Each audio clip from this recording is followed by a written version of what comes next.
Halo teman-teman semua, pada pertemuan kali ini saya akan membahas tentang knowledge management. Yang pertama, pengetahuan atau knowledge.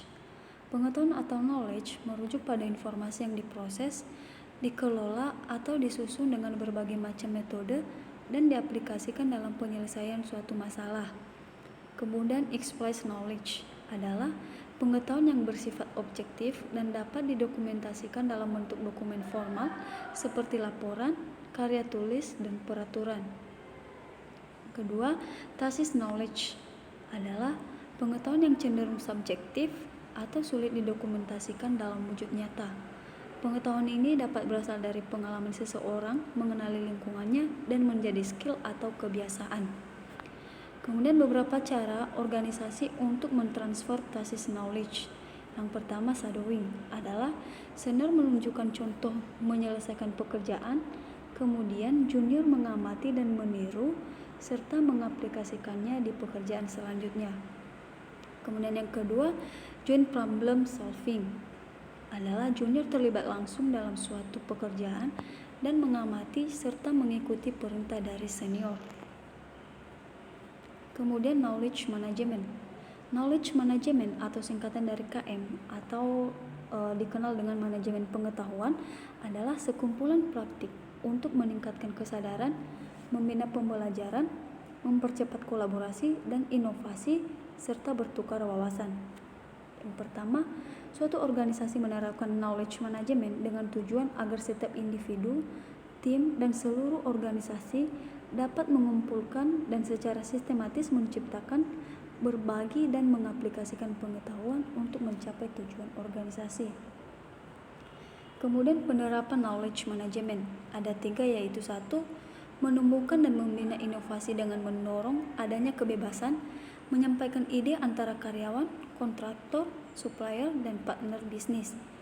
Yang kedua, mengoptimalkan keahlian karyawan dalam organisasi dapat dengan menempatkan seseorang ke posisi pekerjaan yang sesuai keahliannya. Kemudian yang ketiga, mengumpulkan keahlian dan pengetahuan dari individu karyawan sebelum mereka keluar dari organisasi atau pensiun. Kemudian banyak ahli menyatakan bahwa knowledge management sangat erat kaitannya dengan budaya atau kultur perusahaan.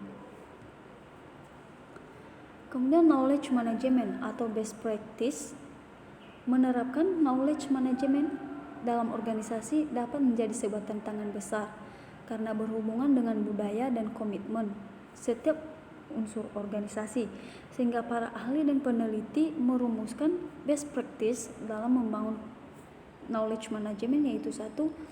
Hubungan knowledge management dengan tujuan dan sasaran organisasi. 2. Mulai dengan mengaplikasikannya pada tim kecil dengan antusiasme tinggi terhadap knowledge management. Ketiga, identifikasi tacit knowledge yang penting atau bernilai.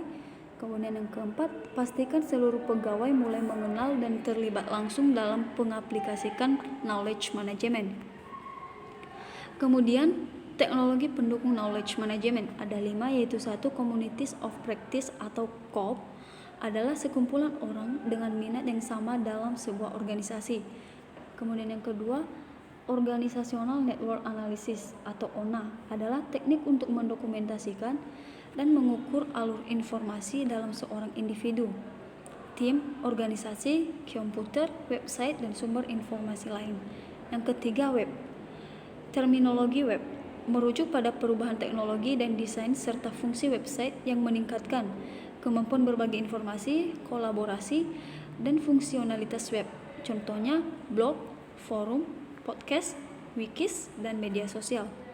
Yang keempat, Business Role Management System adalah software yang mendefinisikan, mengeksekusi, mengawasi, dan mempertahankan logika keputusan yang digunakan dalam sistem operasional dan proses yang berjalan dalam organisasi.